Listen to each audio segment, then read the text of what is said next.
Good morning. I'm Alice Newland, the president of the League of Women Voters of Manatee County. On behalf of the League, I welcome you to today's presentation, Hot Topics, Florida Medicaid Expansion, Where Are We Now? The primary goal of the Affordable Care Act was to significantly reduce the number of uninsured by providing affordable health insurance coverage options through Medicaid and the health insurance marketplace. Coverage under Medicaid expansion became effective January 1st, 2014. In all states that have adopted Medicaid expansion, and after that date, all but 11 states have either passed legislation or citizens' initiatives authorizing Medicaid expansion. Today's presentation will address how expansion will impact Florida and its citizens and the status of any legislative or citizens' initiative efforts.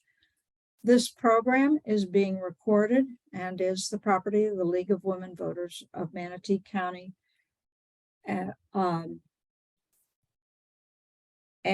can be viewed on our website, lwvmanatee.org. Our speakers will be answering questions at the end of the presentation, so please put your questions in chat. Cheryl Kaplan, there she is, will be monitoring chat and present questions to our speaker at the end of the presentation. Please only put questions in chat. Sidebar conversations distract from the presentation. Our League of Women Voters of Manatee County Health Issues Action Chair, Ruth Heronshar, is our moderator today. So, Ruth. Welcome, everyone. Again, I am pleased to welcome our two guest speakers today, Scott Darius and Jake Flaherty, for today's topic on Medicaid expansion. They are actually go-to experts on this topic across the state of Florida. First, I'll introduce Scott. Scott Darius is the executive director of Florida Voices for Health. He graduated from the University of Florida College of Law in May of 2013. He also completed his bachelor's degree at the University of Florida with a major in political science in 2010. As a law student, he focused on health policy, insurance law, and social justice issues.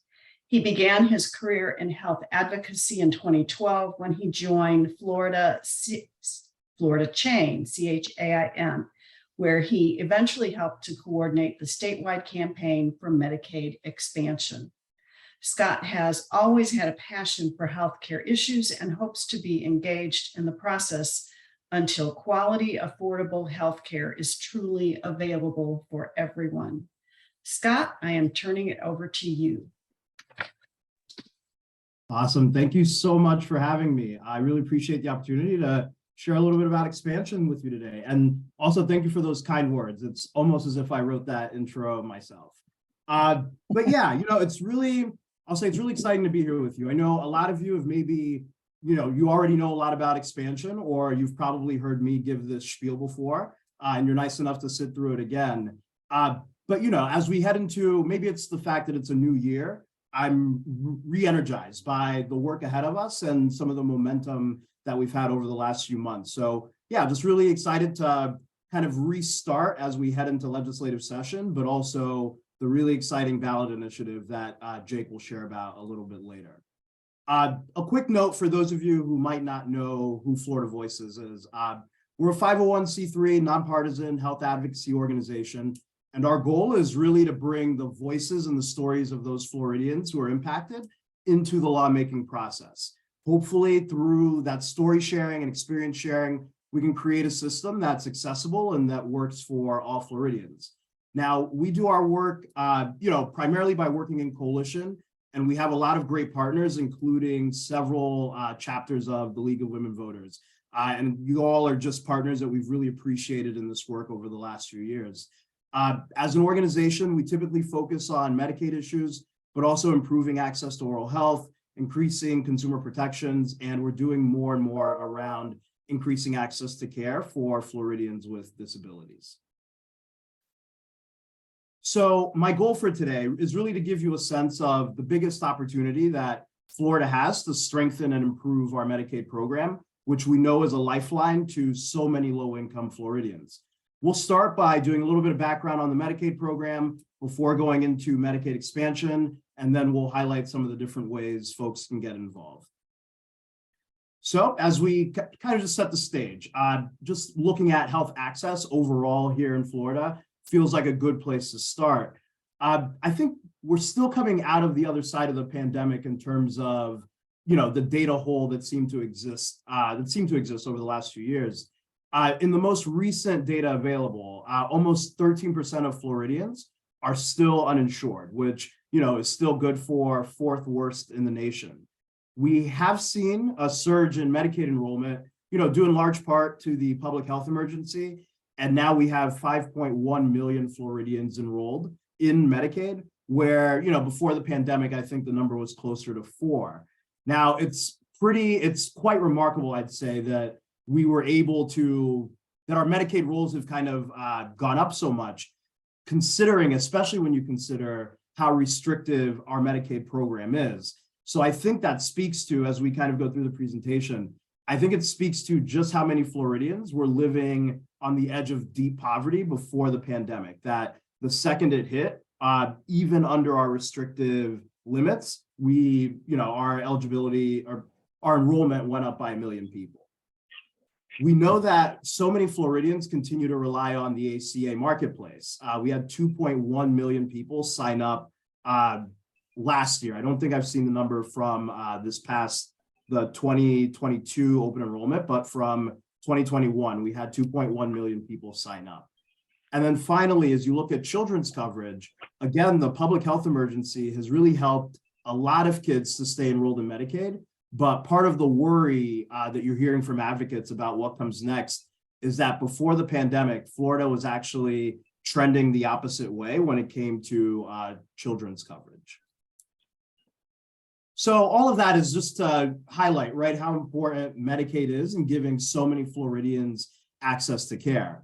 Now, Medicaid, generally speaking, covers those people with disabilities, children, pregnant women, and the elderly, who we know are sometimes dually enrolled in Medicaid and Medicare.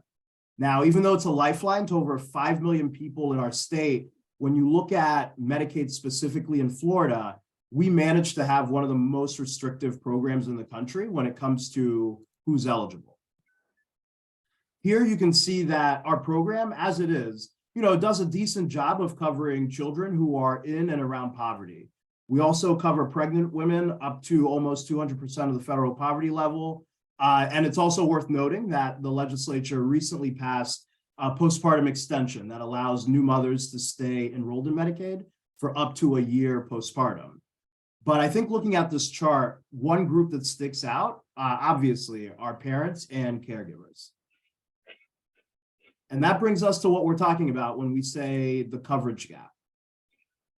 The people who are in the gap are those parents and caregivers and single adults who are left out of Florida's Medicaid program. Now, first of all, in Florida, you have to be a parent of a dependent child to qualify for Medicaid at all. That means there's no help for a single childless adult, regardless of how little you make. So if you're a parent, to be eligible for Florida here, or to be eligible for Medicaid in Florida, you can't earn more than 31% of the poverty level. So for a family of 3, that means a parent can't earn more than $7,000 for the year.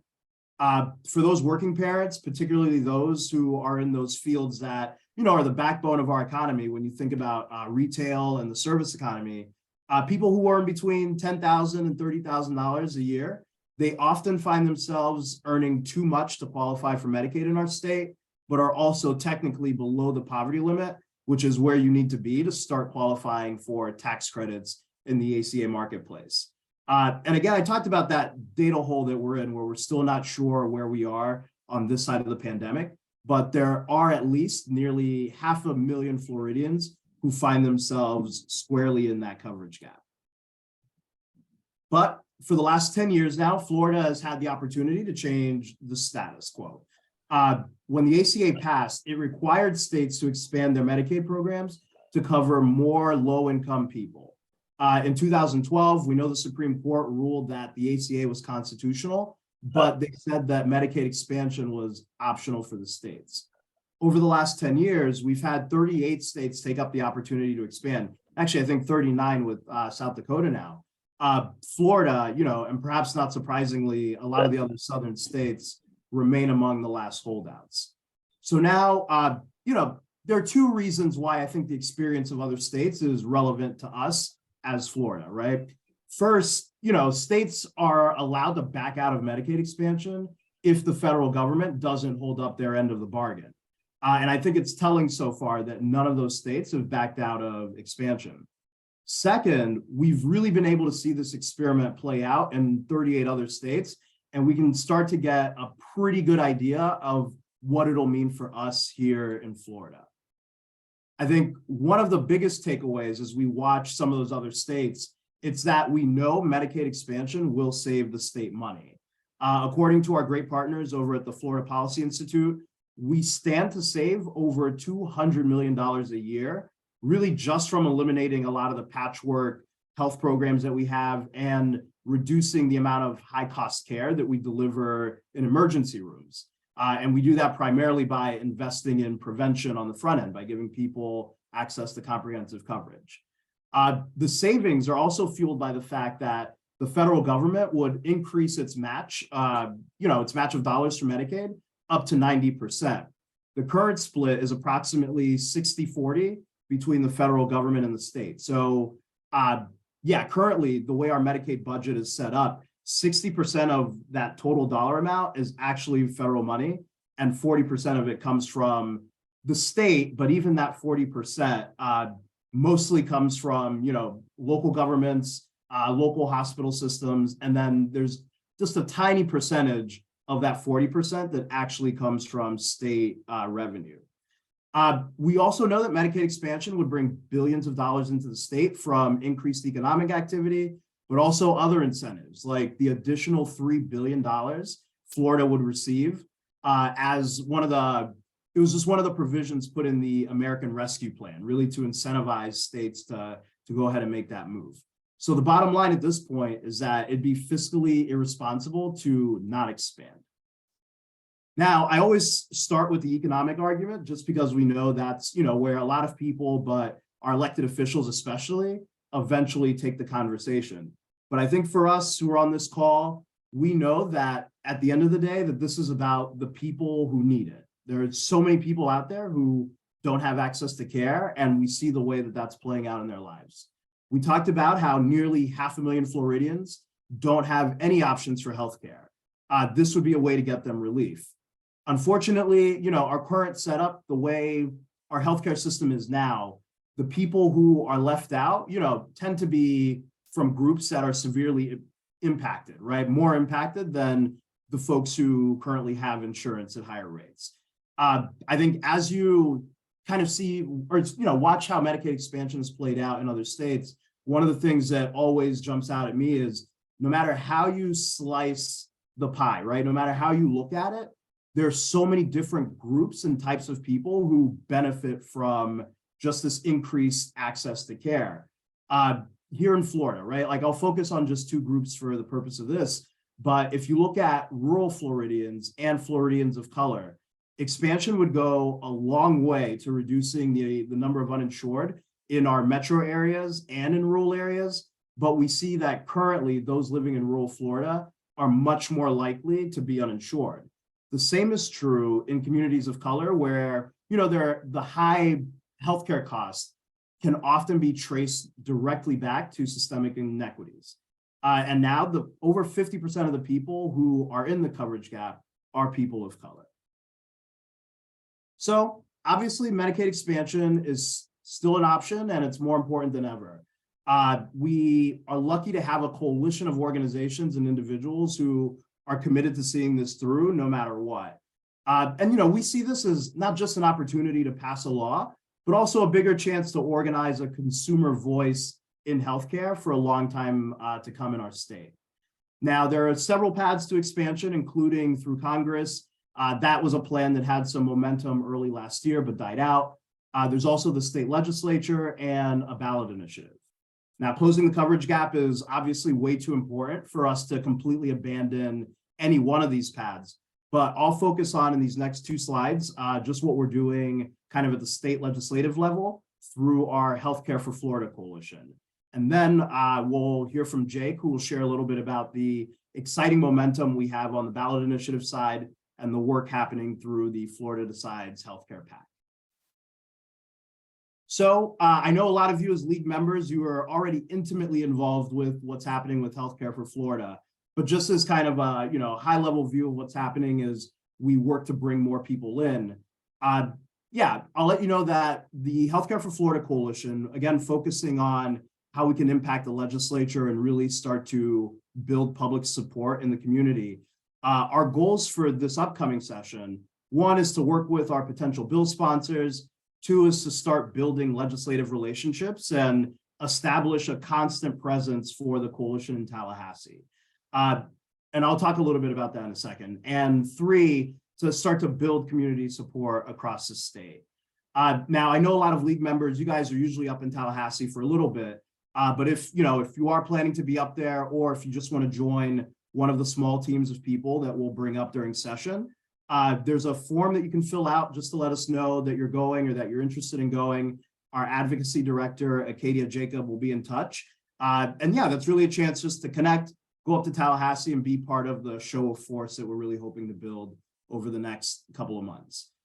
We'll be hosting a series of trainings, and we'll be headquartered at the Florida People's Advocacy Center, run by Karen Woodall, and it's only a couple of blocks away from the Capitol. So yeah, just a good chance to plug in with some of the work that's happening up there. A significant part of the work ahead is also educating more Floridians about the opportunity that we have to close the coverage gap. You can help the coalition do this by identifying different opportunities to share printed materials, or even just to participate in community presentations like this one here. There are a couple of other easy ways to show support for expansion. If you're interested in doing more or hearing more specifics about our plans to be in Tallahassee, you can also join the coalition directly at this website. We host monthly phone calls, including one tonight at 6. That's where we'll do some of the trainings, but also a good chance to hear from Jake every month about what's happening with the ballot initiative. A couple of other easy ways to participate. You can just add your name to the list of people we have on our sign-on letter, right there on the Healthcare for Florida homepage. We try to pull that list together every year and share that back out with legislators. And then, for us as a storytelling organization, the biggest ask we continue to have is to help us identify even more people with those stories, who can help us demonstrate exactly why expansion is needed. So at the end of the day, the Healthcare for Florida Coalition, we're committed to continuing the work on legislative and community education. The thought is that whether or not we accomplish expansion through this route, we're building this infrastructure for the long term. It's a vehicle for Floridians to share their stories and experiences directly with those in power. And this work, it will contribute to our other shots to make Medicaid expansion a reality, and that's a ballot initiative. So it's my pleasure to hand it over to, I know we'll do a little intro for Jake, but he's really done a lot of great work in these last few months, and we're really excited about what's ahead of us. Thank you. I think what we want to do is give Cheryl a chance to ask any questions that came in for you, Scott, before we turn it over to Jake. Yes, we do have several questions, Scott, and also a comment that represents a lot of our thinking from someone in the audience. First of all, what are the arguments against Medicaid expansion that you're hearing, and is there any validity to them? Yeah, the reason I enjoy talking Medicaid expansion so much is not because it's my job, but also it's just the easiest argument you'll ever have. Some of the things we always hear against expansion. One is that it's a bunch of lazy people who don't work and just want to feed off of the system, right? But first of all, it's a terrible thing to say, but also statistically just not true. We know that most people in the coverage gap, over 60% of them are working full-time or part-time. and especially in those industries that are the backbone of our economy. Of the remaining number who aren't currently working, they're students and people with disabilities who take up the majority of that number. And so, yeah, it's just a disingenuous thing to say that the people who would be eligible for Medicaid are people who are sitting around. And when you think about the fact that it's an income-based thing, right? Many of these folks are working, they just happen to make more than 31% of the poverty level, but less than what qualifies as the poverty limit. Second, you also hear that it's going to cost the state way too much money. And I addressed that a little bit, but A, we know that it saves the state money, and B, whenever they throw out the big budget number for what Medicaid is, I will gladly cop to the fact that Medicaid as a program takes up almost 31% of our budget, our overall state budget. But we know that that money is mostly federal money. And in fact, it would be, if we take up expansion, right, the percentage that the feds pay in goes up, but it really just is our federal tax dollars that we're receiving to pay for Floridians instead of paying for care in other states. So again, it's a disingenuous argument to say that Medicaid as a program costs the state so much money, when really most of it comes from the feds and from local governments and hospital systems who are sending that money up to Tallahassee with the expectation that the match dollars will come back. And the last thing I'll say is that you always hear how Medicaid is a broken system, that people, there aren't great outcomes when it comes to Medicaid. Well, on the one hand, if you're talking about a population that's lower income, right, a lot of these folks have been left on the outside of care for a long time. So they're just going to present with, they're going to come from a worse starting place than folks who have had insurance their whole lives. But also, I think it's a fair thing to bring up in that there are a lot of things that we need to do to strengthen our Medicaid program as it exists. There are a lot of folks who have that ticket to coverage, but live in places where there aren't a lot of providers, where there aren't, where services aren't being delivered the way that they need to. But it feels like a silly argument to say we shouldn't give folks any access because right, like the care would be better. Like no access can't be better than some access. But those conversations about strengthening the program itself is something that we're open to and actively working on. Thank you. And this question is, how many people have died and how many die per year because they cannot afford or get health care? Yeah, that's a great question that I think it was Center for Progress a few years ago came, did a study, and I think they found that about 200 people a year, somewhere in that range, die unnecessarily because of our state not having expanded. And when you start to add that up over, right, the last 10 years of that opportunity, and that's a conservative estimate, but I think it's fair to say that we've lost thousands of people at this point because they haven't had access to care. And I'll pull that exact number up and put it in the chat. That'd be great. And then this comment came in, and I have to say, I agree with this comment. That's ridiculous. Who could survive with $7,000 a year here in Florida? But the next question is, how will Florida handle the millions of Medicaid eligible persons whose eligibility will need to be redetermined as a result of the Consolidated Appropriations Act signed 12/29/22? If we're talking about the public health emergency, right, is that the big fear?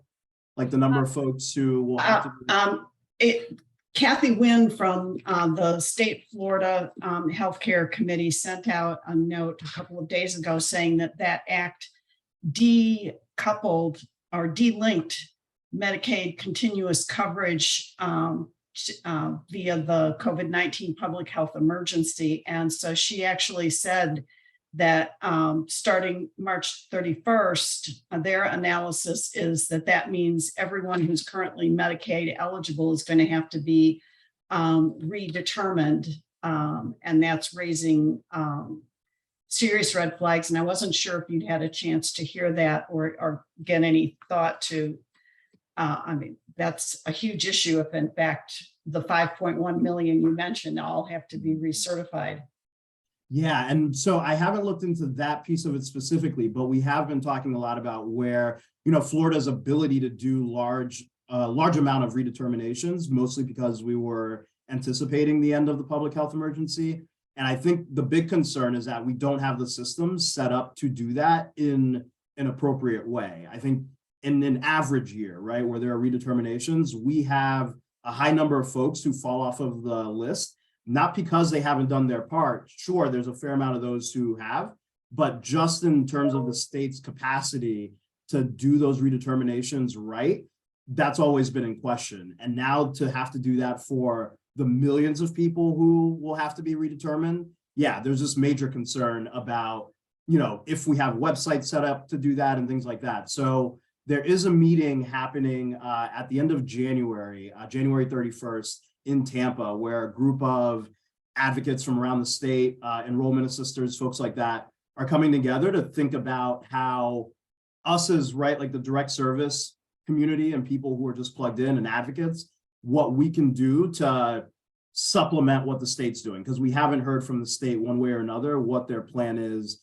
to kind of tackle these large number of redeterminations ahead of us. So I'll share that information, and if folks are interested in attending, we'd love to have you as part of that meeting. We have several more questions, and the next question is, how would Medicaid expansion help with the Medicaid waiver program?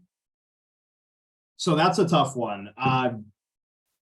Because if we're talking about the waiver for Floridians with disabilities, I think I don't want to call it an indirect benefit, but the bottom line on the waiver side of things is that we need more funding to get people off of the wait list. And actually, I think a big part of what happens on our services for people with disabilities is that we don't, right, like each agency gets to put forward a budget at the beginning of every year, and an estimating conference goes through and makes those budget decisions.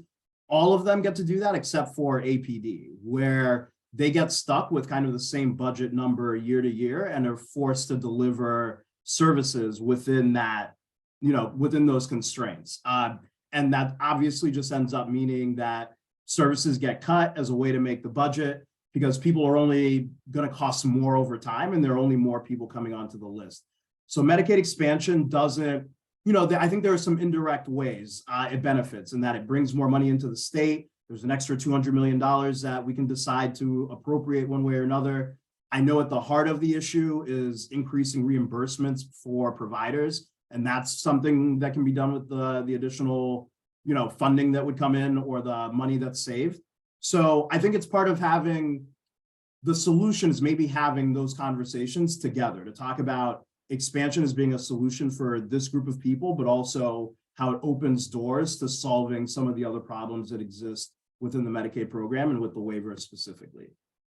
All right, so we have Cheryl, several more questions. Cheryl, if it's okay with you, I was going to ask that we suspend questions, that we have Jake speak, and then, since we do have questions, ask you to cycle back to the questions after Jake has spoken. Is that okay?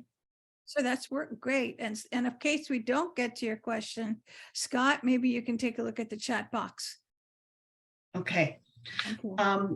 I would like to introduce Jake Flaherty. He has served as the campaign manager for Florida Decides Healthcare since September of 22.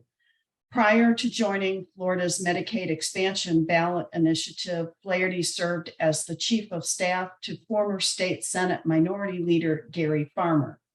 Jake has also worked as the legislative and field director for the Florida Democratic Legislative Campaign Committee, and has served in various capacities on political campaigns in Florida, New York, Minnesota, and Maine. Wow, that's quite a coverage. Originally from New York, Jake is a graduate of Marist College and currently resides in Tallahassee with his wife and daughter. Jake, you have the floor. Thank you. Let me just hop in a screen share here. Let's see. And Scott's presentation was much prettier than mine, but this will at least have the information that we need here. Let's see, the slideshow mode. There we go. All right. Well, thank you for the introduction. I apologize for the halo. I've got my office is turned into a nursery, so I am temporarily working out of my bedroom here. So I, as mentioned, I'm the campaign manager for Florida Decides Healthcare. We are a political committee registered with the state of Florida, and our singular goal is to achieve Medicaid expansion in Florida via ballot initiative. We're a coalition of groups, including Florida Voices for Health, where Scott is, Florida Policy Institute, Planned Parenthood, SEIU, and several other organizations, and we're constantly growing. I'm going to go through. I'm going to briefly describe the ballot initiative process. I know the league is very familiar, so I'm going to not get too deep into it because that's sort of an area of expertise for you guys, I know. And then I'll talk a little bit about the prospects for a ballot initiative in Florida, and go through our timeline and how folks can get involved. As I think Scott did a really great job in describing why we need Medicaid expansion, and he touched on the how. And what I'm here to talk about is the ballot initiative process. It's been nearly a decade now without expansion through legislative means, but as the league is very well aware, even if the legislature is unwilling or unable to get something done, we have a means through citizen initiatives, and that's what we're looking at here. So the citizen initiatives in Florida require a 60% vote to pass, but before that, and this is sort of the biggest hurdle in the process, we have to hit the petition goal, which is, there's a little bit of odd math that goes on with this, but to make it onto the ballot, a petition requires 8% of the total turnout from the previous presidential election. There need to be signatures equaling that amount, and of that total, there has to be 8% from half of the state's congressional districts. So with us now having 28 here in Florida, you need 8% of the previous turnout in 14 of our 28 districts. Our goal is 2026, so we don't have an exact number yet. It'll be based off of the turnout in the 2024 election. Right now, the number is just under 900,000. If we were to go for 2024, I imagine it'll be a similar amount for 26. And then additionally, they have to be limited to a single subject.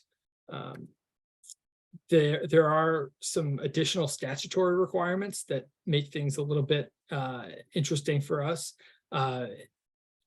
As of some recent changes in the legislature, the petitions only last for 2 years. And so as many of you are aware, prior to making the decision to push for 26, we had been collecting petitions in relation to an effort for a 2024 campaign. Unfortunately, those petitions aren't valid for 26, and so we'll have to recollect them, and we can talk a little bit more about how that works. But essentially, petitions are valid from February 1st of the election year prior to when the amendment would appear on the ballot, until February 1st of the year that they will appear, that the initiative will be on the ballot. And so that's when everything is finalized. So for a 2026 campaign, we'd be able to begin collecting petitions in 2024. And I will note that all the petitions that we've collected for our efforts for 2024, we're still submitting them. We have a duty to do that. There's a lot of voter registration information and stuff like that we want to make sure gets in. So that's all being taken care of as well. Additionally, any individuals paid to circulate petitions cannot be paid by petition, and that's a big change that makes the process quite a lot more expensive than it used to be. For example, you used to be able to pay someone, $2 or $5 per petition collected. Now it has to be either an hourly rate or some other salary, and so it makes circulation effort's a little bit more difficult because of the large number of petitions that have to be collected. As I mentioned, for 2024, you need just under 900,000 petitions. There's really no way to collect petitions solely via volunteer. You just have to have paid circulators, and so there's now a larger built-in cost. Those circulators also have to register with the Division of Elections, and they're given serialized forms that are unique to each circulator. And any petitions that they collect have to be submitted within 30 days of signing. In addition to this, any entity that's using paid circulators has to pay the verification fees for each petition. There's no undue burden waiver if you're involved in that. And then when an initiative reaches 25% of the required petitions, it goes under review from the state attorney general and the Supreme Court to determine if it meets the single subject requirements and if the title and summary are appropriate. Some past successes in Florida, just to kind of give you all an idea of what we're building towards, and I know the league has been involved in many, if not all of these, so I don't think I have to go into too much detail, but the most recent citizen initiative that we saw was in 2020. We had a $15 minimum wage, and that got 61% support. Voting rights restoration, which I know the league was involved in, 65%. Medical marijuana was up at 71. The Land Acquisition Trust Fund, 75 in 2014, and then Fair Districts, which is I know your baby, that got 63% back in 2010. The big thing that we're looking at when we're talking about this initiative in Florida, has been, a lot of folks have written off Florida for democratic politics or progressive causes, in years when we've seen, a quote unquote blue wave, or even this past cycle when we saw Democratic candidates perform a lot better than expected. Florida has recently sort of stood as this red island that isn't really affected by national trends in the other direction. That being said, I think when we're talking about citizen initiatives and an initiative like Medicaid expansion, the logic that Florida is, a red state or, leaning more and more conservative doesn't necessarily, spell doom and gloom for what we're trying to do with Medicaid expansion. We've seen a growing push in states where the legislatures have not acted to expand for citizen initiatives. The people recognize, as Scott was pointing out, that there really aren't many good arguments against this, and it makes budgetary sense. And so even conservative and Republican voters understand the value that Medicaid expansion has, and that's been showing up in the polls. This past election in 2022, South Dakota voted to expand Medicaid expansion, enact Medicaid expansion with 53.32% of the vote. They voted for Trump by a margin of over 20. We've seen Missouri, Oklahoma, Idaho, Nebraska, and Utah all pass Medicaid expansion via citizen initiative. And so we'd like to see Florida be next on that list. It's clear that we're able to get support for this amongst conservative voters. And in Florida, where Trump's margins were a lot smaller than what's listed here, I think that we'll see that number right where we need it to be. And that reflects in polling as well. I listed just one poll here that I think really sort of encapsulates the atmosphere that we're dealing with.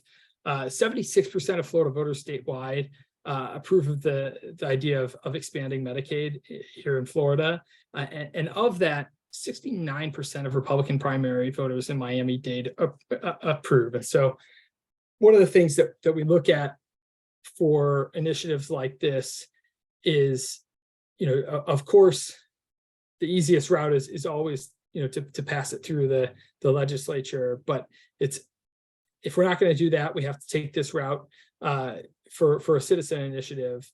And the citizen initiatives are a heck of a lot easier if they're not openly opposed by members of the legislature. And so I think one of the things when we're talking about the political atmosphere for this, that I think we should start to see is that Republican primary voters support Medicaid expansion. And so even if our legislative leaders aren't ready to take action in Tallahassee, the hope is that they're getting to a point where they're going to stand back and let the voters decide, and then see the benefits when it's time for appropriations, and they're dealing with a whole lot more money to get people the care that they need. As I went through with the requirements for these citizen initiatives, the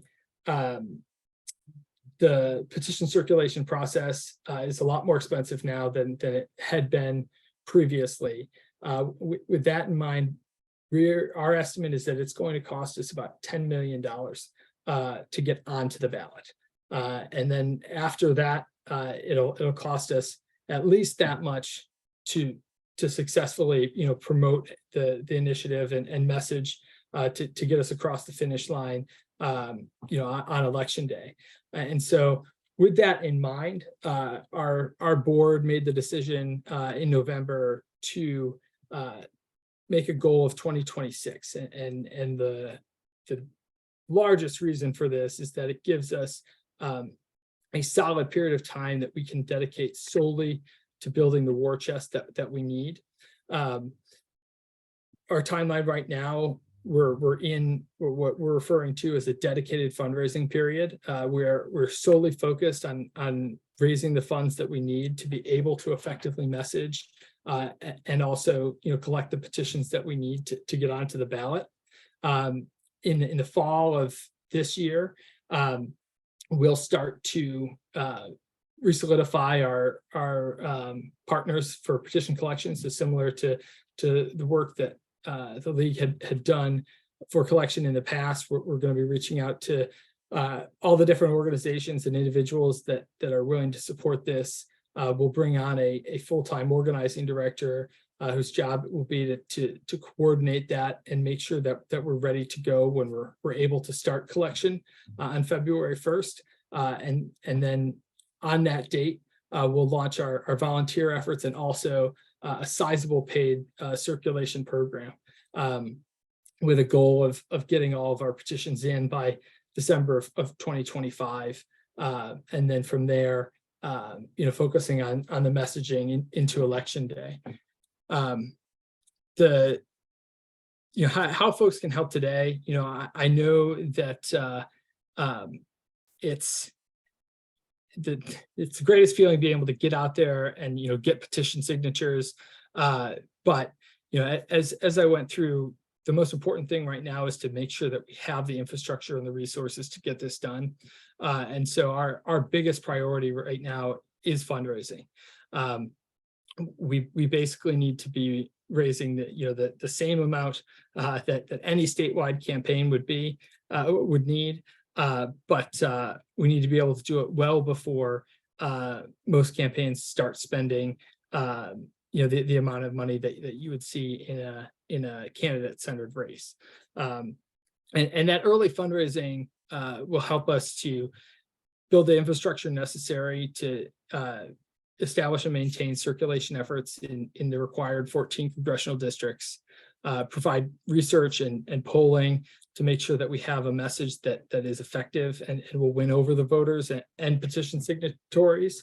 And then, to continue to implement fundraising strategies. As they say, you have to spend money to make money. And so right now, we're in the process of hiring a finance director who will be a full-time fundraiser for our campaign. We'll be launching a digital program as well to try to pull in grassroots fundraising, and that all obviously costs money to do that. And so if you have friends or if you're interested, I've got a donor link here that I'll share in the chat. And our website is here as well for anyone who wants to get regular updates. We'll have information on what's going on with the campaign on our website as well. But that's the bulk of the presentation. I'm happy to answer any questions that folks might have.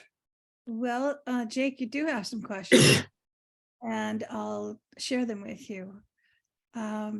No citizen initiative has made it without big money. With a limit now of 3,000 per individual, what is your particular strategy to increase? I know you mentioned slightly, but what is a Sure. So that limit was put on hold by the courts. So that is not in place. So as far as altering anything to adjust for that, we have not, because it's on hold, and I think that it doesn't jive with the rest of Florida's campaign finance laws or the Supreme Court's interpretation of speech. And so I think at this point it's safe to continue to operate as we have. And we have been fueled largely by larger donations from our partner organizations at this point.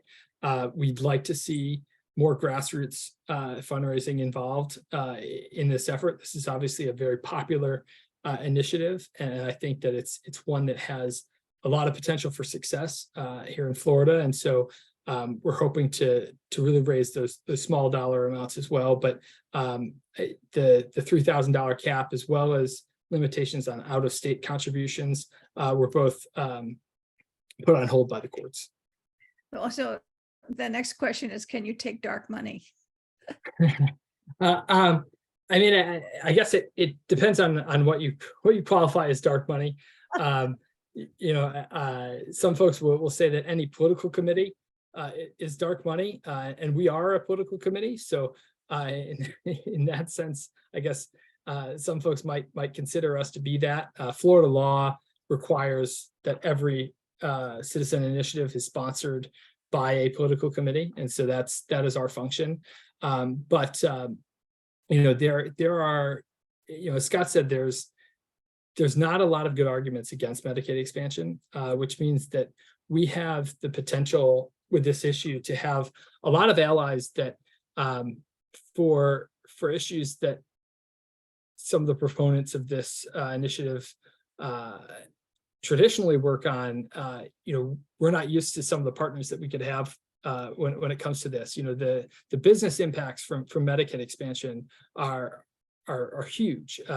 Florida businesses would bring in potentially new employees. The health of workers would be substantially better. A large proportion of Medicaid recipients are in the hospitality industry, which obviously we know is a huge part of Florida's economy. And so, we're expecting that we're going to be able to bring on board, members of Florida's business community.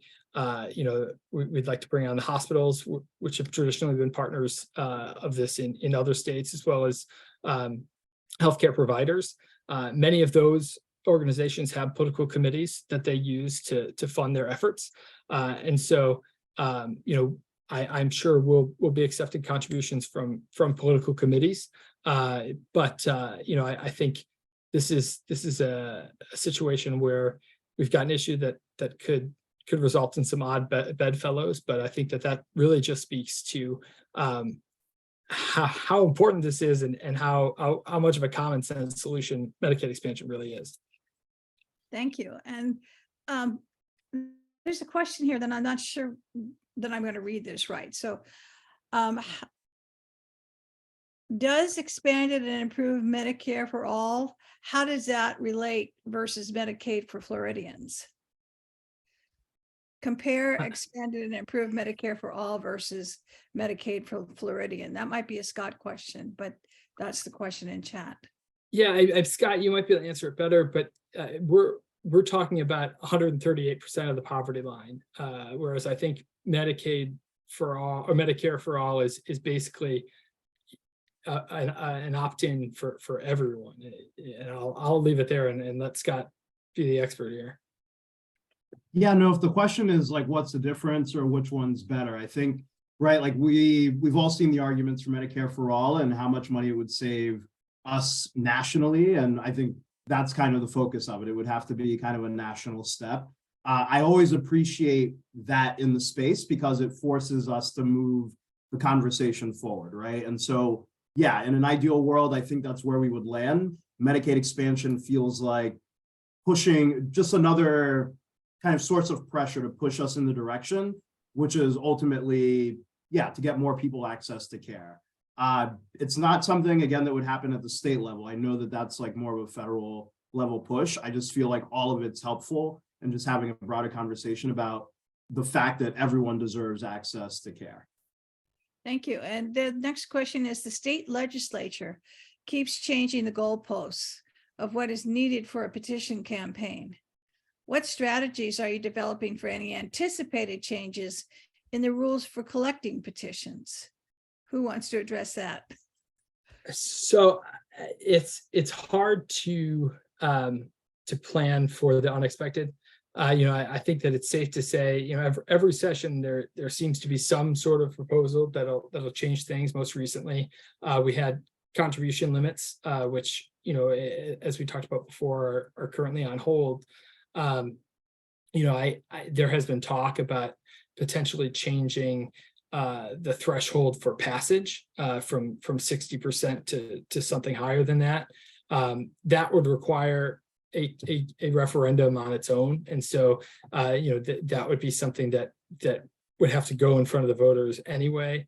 We're going to be following the sessions between now and when we make it onto the ballot very closely, so that we can adjust accordingly. But it's hard to give a definitive answer. We're operating within the rules that we have right now, and we'll continue to operate with the rules that we have to follow. But I'm hopeful that they'll be satisfied with the way things are right now. One thing that I think is worth noting, and a lot of folks see this as a negative, and it certainly can be a little discouraging. Since the minimum wage amendment in 2020, we have not seen a citizens initiative make it onto the ballot. So this past election cycle, you'll note that when you went through your ballot, there was not a citizens initiative there, and I think that that likely pleased individuals who placed who put the new regulations in place. But one thing that I will note is that the bulk of the initiatives that made real hard pushes to get on the ballot in 22 were not Florida-led initiatives.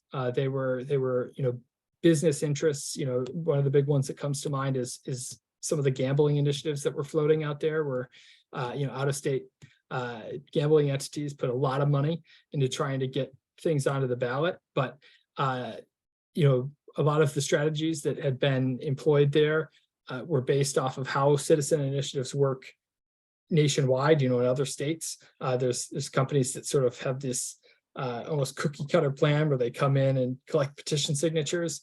We recognize that Florida's process is very different from what other states have, and we're Floridians developing this plan, and so I think that we're able to approach this in a lot more effective way. And so I'm hoping that the legislature will be satisfied with the bars that have been set, but we're certainly monitoring it just in case. Thank you, Jake. I also see that you put a donation link in the chat for everybody. Thank you for that as well. Scott has answered some of the questions that we missed in the first go around. And so you're welcome to go into the chat yourself and read his answer if you'd like to. Ruth, I'd like to turn it back over to you unless you'd like me to address those questions.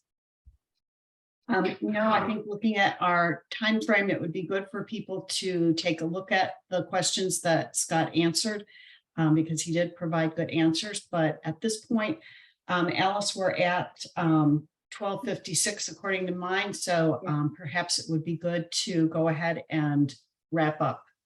Yes, and actually, you know, you can copy what's in chat. You can copy that whole section and paste it onto Word or something like that, so that you don't, if you say, geez, I can't read it all fast enough, just copy paste it and you will be able to read it at your leisure. So we thank our today's speakers, Scott Darius and Jake Flaherty, for their excellent presentation. There were great questions from the audience, so we thank the audience for your interest and your participation. We have a lot of exciting programs coming up, so please go to our website, lwvmanatee.org. We've got this Thursday at 5:30. We have the Taste of the League, which is a combination of our general meeting and a meeting for anybody, that we're going to be focusing on the government committee, and we have two of our observers. So there's excellent reports that come out, and one that just came out this morning on our Board of County Commissioners. And here, you know, listen to them, but you know, lots of other stuff that happens at that time. So that's this Thursday at on Saturday, January 21st, we have How to Run for Local Office. It's on Zoom. Please get the word around. We've got excellent speakers you'll want to hear from. We have a strategist that does the whole, you know, state of Florida. That's high profile, giving advice. Of course, the supervisor of elections and elected officials talking about their winning strategies. So check out our website and please consider joining if you're not already a member. And thank you very much.